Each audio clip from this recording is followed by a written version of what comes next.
Welcome back to talknorth.com. Thank you for listening. If you can, please download before you listen. It helps our business. I'd also like to thank our producer, Brandon Morton, and let you know if you'd like to sponsor this program or any of the programs on the network, you can reach me at jsouhan47@gmail.com. talknorth.com is powered by Bite Squad. Go to bitesquad.com or download their app. Get food to your door in minutes. Use the promo code TALKNORTH to get your first delivery free. Talk North gets you your first delivery free.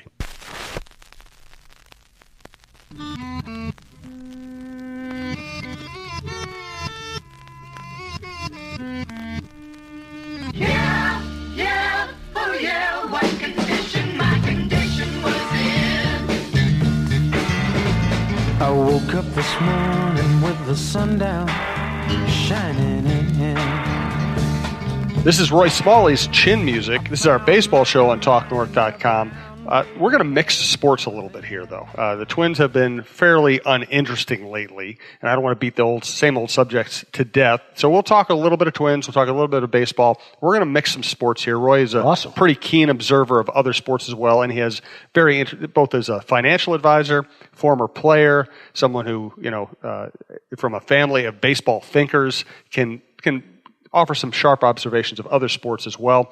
This is talknorth.com, powered by Bite Squad. Go to bitesquad.com, download their app, use the promo code TALKNORTH to get your first delivery free. And if you really like the show and really like the network, keep using the promo code TALKNORTH just to let them know that you're invested. And if you really want to do Michael Russo a favor, order Delano's Pizza through Bite Squad. Then you're really doing everybody a favor. We do appreciate it. Thanks to our producer, Brandon Morton. If you're interested in sponsoring this program or anything on the network, email me at jsouhan47@gmail.com. And if you want to do us yet another favor, download before you listen. It's a better listening experience. It's better for us as well. Thanks to berrycoffee.com, WizKids.tech, and State Farm agent Tony Hoagland. So Jimmy Butler calls Tom Thibodeau out to Los Angeles, makes him fly across the country to tell him, I don't want to play for you anymore. I don't want to play in Minnesota anymore. Trade me now so I can make as much money as possible. Sorry, I just blew up your entire career. Are there any baseball corollaries to this? Oh, wow. I know I'm putting you on the spot. Because the thing is, and while you think about it, I'm going to elaborate here. The NBA is so unique in that the individual player really is his own corporation.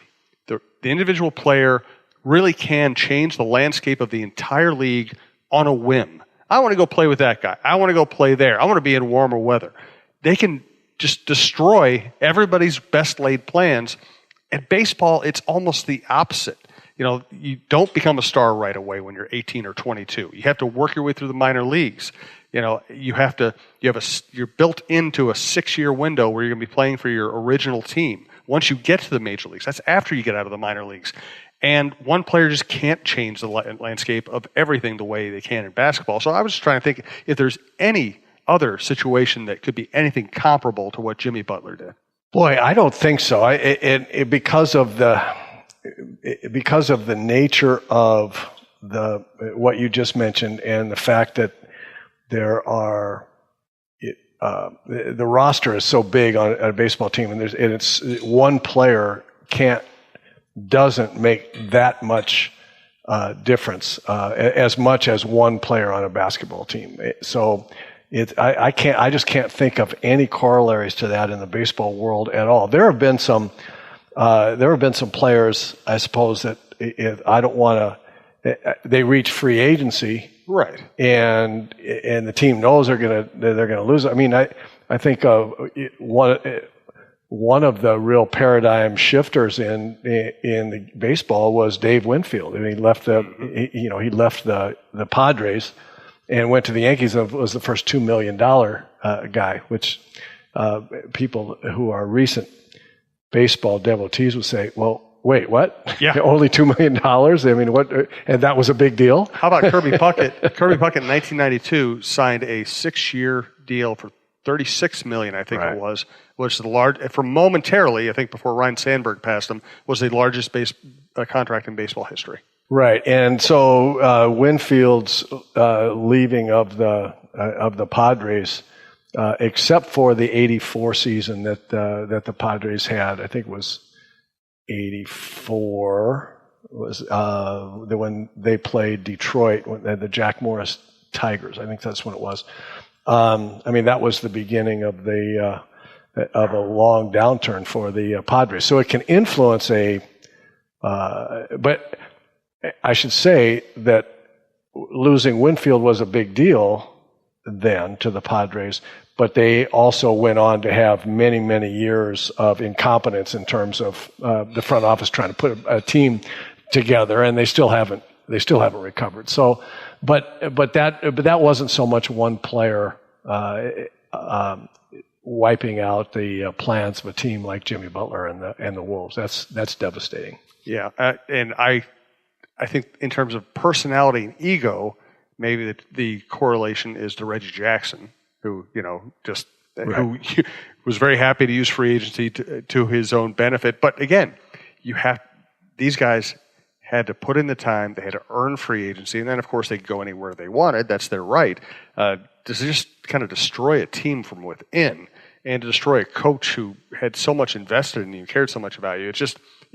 It's almost bizarre, and yet it kind of happens a lot in the NBA these days. That's funny, and you talk about the two personalities, and I know Tibbs had a lot emotionally invested in Jimmy Butler. He loved him and loves him, and I'm sure thought that they were going to be a tandem here in Minnesota, and that doesn't happen so much in baseball. You don't see managers getting close to a player, and then the player saying, I'm out of here for all kinds of other reasons, and so I think it's I think basketball is unique in that way, and I'll tell you one of the things that bothered me the most about I certainly don't I don't find fault with Jimmy Butler saying I've got a chance to make this kind of dough over there. That's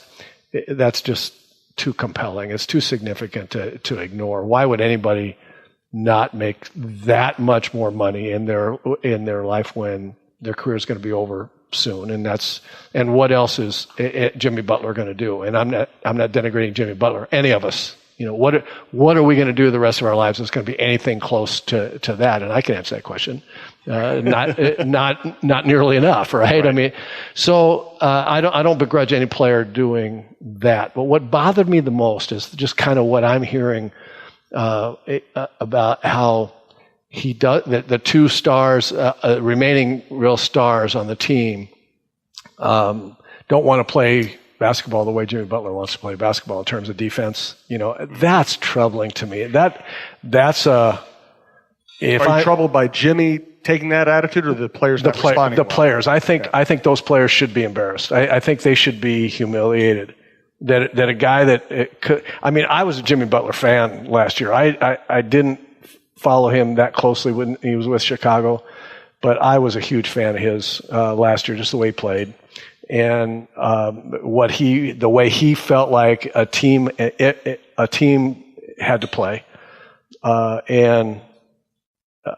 If that's true, and I don't know if it's true, but if it had anything to do with his leaving, the fact that he looked and said, these guys just aren't going to play basketball the way you need to play to win, then I doubly don't blame him, and I think they should be humiliated.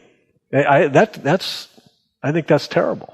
Well, John Krasinski and I have talked about it on his show, which is our NBA show on this network, and there are a lot of layers to that. Jimmy is absolutely right that Wiggins doesn't play hard enough. Absolutely right. Cat's a little more of a subtle thing. There's no question that Karl-Anthony Towns works really hard at his game and has developed skills that are unbelievable. He is unbelievable, no question. And he plays hard most of the time. He doesn't always play defense the right way. It's not a complete lack of effort. He just doesn't always get, I should have done. He hasn't been, whether it's his fault or the coach's fault or something else, he isn't always attuned enough to what he should be doing defensively, which isn't a pure effort. Well, you hope it's not a pure effort thing. It might be a mental, a young guy not getting it type thing. With Jimmy, there was an element of, hey, I'm going to tell everybody these guys aren't doing it, and that'll make me look like the guy who knows what he's doing. Sure. There's a certain level of self-aggrandizement there, and the fact that he liked doing it publicly when it doesn't necessarily jibe with what we hear behind the scenes, which is it wasn't like he was pulling these guys aside and having a heart-to-heart and saying, hey, we can be great if you just take that one more step on defense. It was more, hey, I'm going to ridicule these guys because I can. That's interesting. Of course, I don't know that kind of stuff about the Wolves and inner workings of the Wolves, but again, taking it back to the baseball scenario, the real leaders on a team, and we think about at the 87 and 91 team. So you look at leaders on teams that have won it all, right? I mean, you can look at leaders on every team, but it's particularly germane, I think, to look at leaders on teams that ultimately won everything. And you look at our 87 team, and the 91 team had guys that had a couple of the same guys in Herbeck and Puckett. But you look at the big three for us in 87, Puckett and Herbeck and Gaetti. And all three of those guys, I mean, not counting Bert Blyleven and me because we were older, but just putting us aside, it was easier for us to do what I'm about to talk about, just from experience and age. But for the three best players on the team to be the kind of players that not only led by example on the field, meaning when they went between the white lines, everybody on the team knew they wanted to win the game more than they wanted to get their two hits or hit a home run. They wanted to do that. Obviously, everybody wants to do that. But those three guys, when they go on the field, they want to win the game first and foremost. That attitude played out in how hard they ran balls out, and and what their attitude was when they were 0 for 5. But the team won.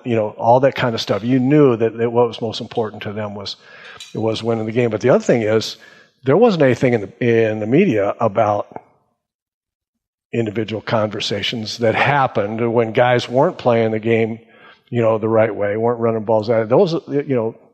Those guys among the rest of us, but those guys because they were playing every day and the leaders, the offensive, the talent leaders of the team, they'd go to somebody and say, hey, no. Yep.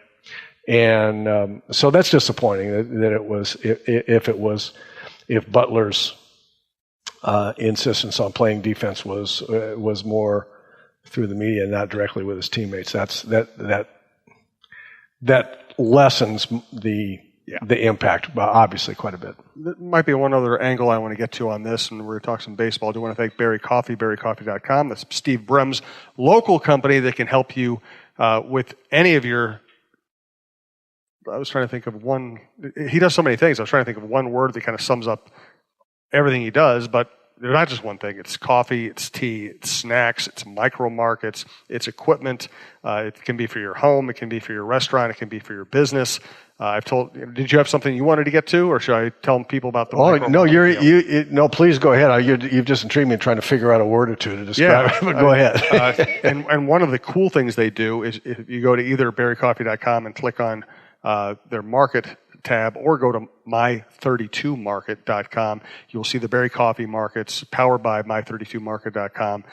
You can set up a Berry Coffee market that replaces your usual vending machines with state-of-the-art mini convenience store, gives employees everything they want within steps of their workspace, provide fresh, healthy meals, increase the possibility of product types and sizes, provide useful calorie disclosure information through their latest interface, MyFitnessPal, provide products with local flavor, have happier, more efficient employees with the Berry Coffee Market, and you can download their app as well. So check out berrycoffee.com, go to the My32 Market tab, and figure out a really cool way to keep your employees efficient and happy. So the other aspect of this is, Jimmy's a completely admirable athlete, and as far as taking care of himself, he stays in great shape, self-made player, gotten better. He wasn't a top high school recruit. He went to Marquette, ended up making himself into a great player. low first round draft pick with the Bulls, made himself a great player. Had Tibbs' full admiration.